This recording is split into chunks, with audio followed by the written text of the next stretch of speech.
BJP. സംസ്ഥാന അധ്യക്ഷനും വയനാട്ടിലെ എൻ.ഡി.എ സ്ഥാനാർത്ഥി കൂടിയായ കെ സുരേന്ദ്രൻ ഇപ്പോൾ 24-നോടൊപ്പം ചേരുകയാണ്. സുൽത്താൻ ബത്തേരിയുടെ പേരിലാണ് ഇപ്പോൾ പുതിയൊരു വിവാദം ഉണ്ടായിരിക്കുന്നത്. എന്താണ് അത്തരത്തിലുള്ള പ്രതികരണം താങ്കളുടെ ഭാഗത്തുനിന്ന് വരുന്നത്? അതിലെന്താണ് ഒരു പുതിയ കാര്യമല്ലെന്ന്. ടിപ്പു സുൽത്താൻ വരുന്നതിന് മുമ്പ് അവിടെ സ്ഥലം ഉണ്ടായിരുന്നില്ലേ? ടിപ്പു സുൽത്താൻ വരുന്നതിന് വേണ്ടി അവിടെ ആ ക്ഷേത്രം ഉണ്ടായിരുന്നില്ലേ? ടിപ്പു സുൽത്താൻ വരുന്നതിന് മുമ്പ് ആക്രമിക്കുന്നതിന് മുമ്പ് അവിടുത്തെ ജനങ്ങളുണ്ടായിരുന്നില്ലേ? ആ സ്ഥലത്തിനൊരു പേരുണ്ടായിരുന്നില്ലേ? എന്താണ് ടിപ്പു സുൽത്താൻ അവിടെ വയനാട്ടുകാർക്ക് പ്രാധാന്യം? ടിപ്പു സുൽത്താൻ ഒരു കൊള്ളക്കാരനാണ്. അദ്ദേഹം എത്രയോ ക്ഷേത്രങ്ങൾ തകർത്തു, എത്രയോ ഹിന്ദുക്കളെ മതം മാറ്റി. ഇതൊക്കെ ആൾക്കാർക്ക് അറിയാത്തതുകൊണ്ടാണ്. ആ സ്ഥലത്തിൻ്റെ പേര് ഗണപതി വട്ടം എന്നായിരുന്നു. അതേ ഞാൻ പറഞ്ഞുള്ളൂ.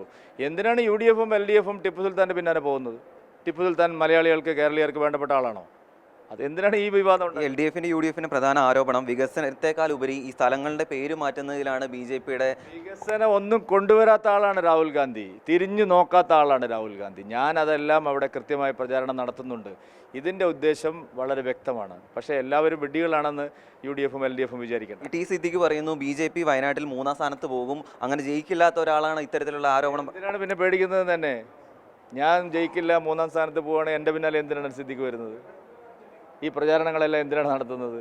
സിദ്ദിഖിന് കാര്യം മനസ്സിലായിട്ടുണ്ട് എന്താണ് സംഭവിക്കാൻ പോകുന്നതെന്ന്. അതുകൊണ്ട് അതൊക്കെ ജനങ്ങൾ തീരുമാനിക്കട്ടെ.